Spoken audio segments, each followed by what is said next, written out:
Kaisi, who is hopefully going to turn on his camera and start sharing his slides. So Kaisi is going to talk to us about streamlining battery mineral trade through digital channels. Now, I know you have a bit of a case study to share with us as well, Kaisi. So if you do want to share your slides, now is a good time. If not, just talk to us and we will all be very excited to hear what you've got to say. So Kaisi, over to yourself. Thank you, Sarah and Kate. Can you see my slide? No, we can't yet, unfortunately. Okay, 1 minute. Let me get it. That's okay. Just while Kaisi is sharing the slide deck at the moment, because we know that we can do it. We did the practice earlier on. So this talk now, no, not yet. We can't. Aileen, did you have a copy of the slides? Yeah. Should we go for plan B? Kaisi, let's go for plan B. And Aileen will share our slides. There we go. Fantastic. Thank you. So everyone, please put your hands together for the wonderful Kaisi. Over to you, sir. Thank you. Thank you, Sarah. Thank you, Kate, for setting the stage for small-scale mining and what innovations you have been doing. So I represent Temsite. Temsite, we are an enterprises that we are building a social. We are social enterprises that we are mainly involved in building digital solution, digital infrastructure platforms, mobile applications. Next slide. Okay. Next slide, please. Yeah, so next slide, can you proceed? So just a context of Tanzania mining industry. We have large scale miners and we have small scale miners. The artisans and junior mining, small scale junior mining companies, there's a population of roughly 2 to 3 million miners. So large concentration is in gold because, as you know, gold is money. You mine, you get paid, life goes on. But we have seen with the change in battery minerals, the high demand for battery minerals, your likes of graphite and lithium, they have changed the entire dynamics of the mining industry in Tanzania. We are getting lots of inquiries from traders, either being China, Europe, everyone wanting to buy what small scale miners are trying to produce. So what we are working on is building a mineral auction platform. With the support of USAID, we are focusing mainly in the battery mineral space, looking at 2 critical value chains, lithium and nickel mining in 2 different parts of Tanzania. So why we choose this, I think there's large volumes as we speak from lithium and nickel that is coming from small scale miners. So we are looking in terms of volume, we are looking about 100,000 tons that can come from small scale miners in a month. So buyers are in place, traders are in place, miners are in place. So our auction platform is a web-based and mobile-based, designed to bring buyers and sellers to the marketplace and do business. Now, what are we trying to achieve with this platform? Next slide. Next one. There are key issues that we are trying to achieve. Number 1 is remove smuggling. There's a lot of smuggling that is currently on the value chain. Not everyone knows the entire value chain of the mining ecosystem in Tanzania. Number 2, there's lots of fraud. I'm a small scale miner. I can say I have X amount of lithium or nickel, which can be fake. It doesn't exist. So we start transaction. I take your money. I disappear. You cannot really get hold of me. So with our platform, we are trying to onboard genuine small scale miners who will be in the platform. Next slide. And the way we onboard them. Okay, so this gives you an overview of our infrastructure, registration of miners and buyers. We're also working with trade and regulatory authorities. We're also working with financial and investment promotion agencies in terms of providing access to finance, because that's one of the biggest barriers that small scale miners face. And we are also looking at partnership with mining equipment and technology provider. That's the entire ecosystem of our mobile app. Now, for the sake of financial services, most of artisan and small scale miners cannot access banks. because they cannot access financial services. And from the banks that we have discussed with, we are building an ecosystem where miners' data will be part of our platform. Because the challenge that most miners have is keeping data. They can't keep data from what they produce, what they sell, how much money are they making. So that's a big problem to them. So most banks says if we lend to these guys, they will either misuse of funds, they'll probably divert funds to something else. So they need to see that integrity in terms of we give you the loan, you're going to use it into your equipment or do what you plan as your business plan say.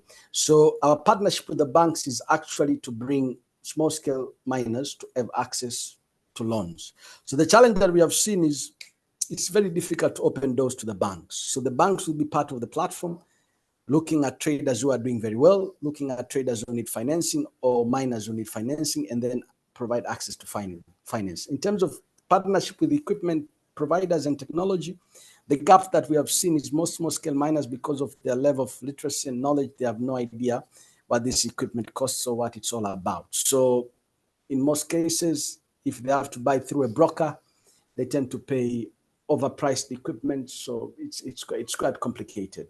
Next slide. Okay, so target number one is small scale miners. I've already explained. So that's our larger volume, who are mining lithium and who are mining nickel. We are working with people who have licensed, who are already licensed with the mining commission. So we want genuine traders, or if you are not licensed, you have an agreement with a licensed owner to operate in his territory. Next slide. So this is the overview of it's just the screen presentation of how our app looks like when you're on board. Next slide. So target number two, as I say, is traders, because the nature of our market is for these critical minerals, the buyers are not end users. They're not manufacturers, or they're not. So we have large chunk of traders who buy the material. So we want to onboard genuine traders to be part of that ecosystem, because the challenge we have right now, and it's very difficult, is there's lots of brokers. So everyone is a broker in the middle, wanting to be paid fees before you get to the final buyer. So traders will only vet the genuine traders who need material and partner them with the reliable providers of the minerals. Next slide. Okay, I've already explained about the buyers and suppliers of mining equipment. Can we move to the next one? So in terms of government and agencies and regulatory bodies, we are partnering with this in two dynamics. In Tanzania, we have a situation whereby with our primary mining license, because these are dedicated for small and artisan miners, everyone can afford to apply for a license. So it's not an issue, you can get a license. But most people tend to get licenses, they hold land, and they really develop their project. So when you go to the cadastral, the mining system, the entire country is almost booked, but no one is really developing or using any of their licenses. So we want to partner them with the investors. People will take a look at the license, take a look at your project description, and say, okay, can we work together to develop this lease or licensing area that you have? Because with our primary mining licenses here, most small-scale miners go straight into mining. They don't need a feasibility study. They mine, start trading. So there's a bit of we can help to de-risk the investment process, because it's very difficult to secure the right partners, the right investors who can work with you in terms of developing a mining project. So we have one of our investment promotion agencies in Tanzania. We're going to partner with them, sharing projects in our app, and also our project should be on their website to get traction of investors who will really be looking forward to work with artisan miners and the likes. Next slide. Civil society organization. We have signed a couple of MOUs with two civil society organizations in Tanzania. The aim is to provide a bit of transparency in terms of what is happening in the current marketplace, which is not, most people hardly know what really happens in this business. So our partnership is to see ways we can unlock ethical trading, probably other best practices such as environmental conservation, and also tackle the issue of rent seeking and high volumes of corruption that might be on the value chain. So, but basically, yeah, the strategy is to look at publish of what you pay, because most miners, the entire deals that they do, no one knows sometimes what really is happening. You know, it might be behind the back payment. So we want to create a bit of transparency within the entire supply chain here in Tanzania. The next slide. So financial and investment institution, I've already explained about this. So we're next one. So basically, we are also integrating with payments infrastructure. We have local banks that will be part of our payment ecosystem within our mobile app. We are also, because large business right now is done through mobile apps, as you know, like the M-Pesas where you pay through mobile phone. So we have also done integration with mobile phone companies to allow seamless payment for the raw material. Next slide. Okay, investment promotion is already covered. I think I've already explained what we are trying to promote the projects. So in terms of our features, how do we plan to roll this out? We are going to use cutting edge, a bit of technology. As we know, most of miners are located in places that do not have access to the internet. So if you are off in the mining site, you should be able to upload your data within the app. And when you are into the internet zone, the app should get your information to the market. So that's one of the key features that we have built. I think this will really help because some of the mines are really remote where there's no access to data internet-based connectivity. Next slide.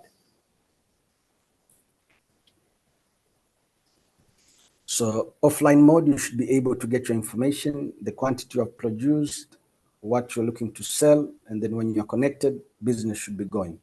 Next slide. So there's a bit of data compression that we'll be doing within the app to facilitate data transfer between users with limited data plan, because here internet is quite expensive as well. Also, users with limited internet access can provide feedback to us to improve the platform and also to do a bit of optimization. Next slide.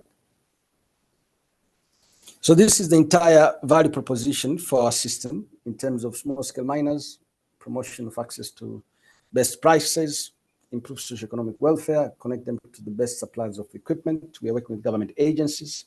The potential we have seen with government agencies and within the value chain is the digitization, because everything in the mining value chain is largely paperwork. So you move, it's just paperwork. So if we can automate your export clearance to apply, get it digital done.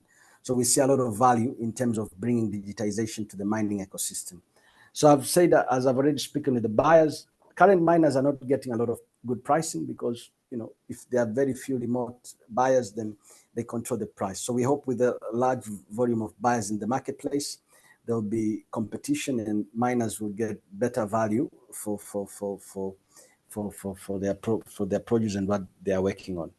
Next slide. So thank you. Basically, that's in a nutshell of the ecosystem we are building. So it's a mobile app, just to conclude, it's a mobile app that connects all these artisan mines across the country. Tanzania is quite vast. We have lots of resources that everyone is involved in mining. So we want to bring buyers and sellers together to do business. And the infrastructure, I know the question might ask, so how do we do testing and the results of the grades of the ore that we put on the app that sellers want, so the miners that want to sell. So before any material gets to the app for selling, for auction, we'll get the test results from the laboratories that we have here. So a buyer will see that in advance. And if he also wants to visit the warehouse and take samples for himself, that will also be part of we provide that services so that to be comfortable in terms of what is actually buying. And lastly, I think the business is happening. I mean, as we talk, critical minerals, miners are mining, buyers are taking the material. So we want to make the place for them to get a good deal. Thank you. That's all about it. Kaisi, thank you so much for that. Absolutely fantastic. Everyone, please, round of applause for the fabulous Kaisi. Thank you very much. Yay. We've got time for just a couple of questions, if we may. Oh, he's turned off his camera. He's gone. We've missed him. There he is. He's back. I'm sure you're still there. Kaisi, we've got a question in from Tanya in the chat, and Tanya's asking, could you please explain how data security is guaranteed on the app? Do you have any insight to that? We are basically on the technology side. We are using the normal mobile app. Sorry, the normal security features. I'm not from the tech side. I'm not a developer. So what our developers assured us is going to use the best security infrastructure to ensure that buyers and sellers' information is held tactfully.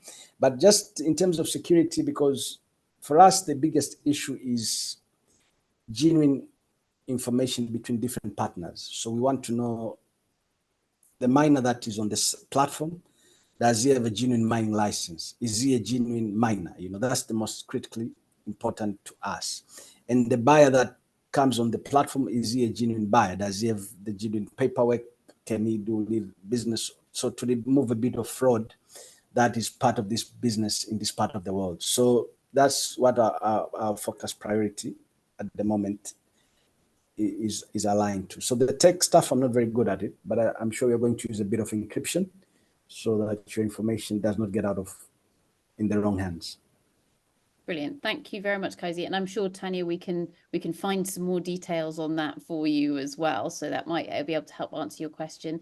Kaisi, a question from myself. So we heard from Kate just before you about these amazing opportunities with regards to small scale mining.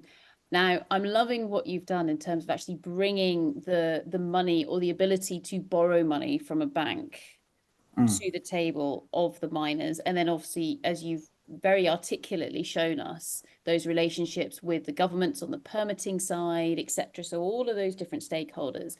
Is there anything, do you think, that could be taken into the world of small scale mining, say within Europe, in terms of trying to bring those different forms of financing to the table for a small scale mining company in the EU? What do you think? Do you think that would work in the same way as it does in Africa? Absolutely. I think the issues, there are different types of financing for this type of projects. So you have off-take financing, you have loyalty financing, you have debt, equity. So I think the challenge is most miners or project developers really don't have grasp to what type of financing works. But in most cases here in Tanzania right now, we have, if you have an off-take agreement, you can take that to a bank and say, guys, this is my agreement. The buyer wants this amount of commodity, is ready to guarantee, let's say 10%. So bank gets comfortable to say, okay, we can lend you the equipment, start mining and get your material to the off-taker. So we have seen off-take agreement is the only thing that some of the banks here tend to appreciate and say, okay, we can start doing business. But outside of that, it's very difficult because imagine you do not have any geological report, you have no data, you have nothing to start with. So how can I lend it to you? So the only thing that makes you look viable is, okay, here is my agreement. This is what my buyer wants for a month. So a bank says, okay, it makes sense. It checks with the buyer. The buyer is genuine, he can pay. So then the money will pass through that commercial bank's account. So they'll know they'll be deducting a bit of amount every month. So that creates a bit of trust. But I think it's very difficult to bring financing on board to type of these projects and players in any part of the world. Yeah, absolutely. Well, brilliant. Thank you very much, Kaisi. Thank you so much. Thank you, Sarah. For sharing your app with us. Brilliant. Round of applause, everyone. Fantastic.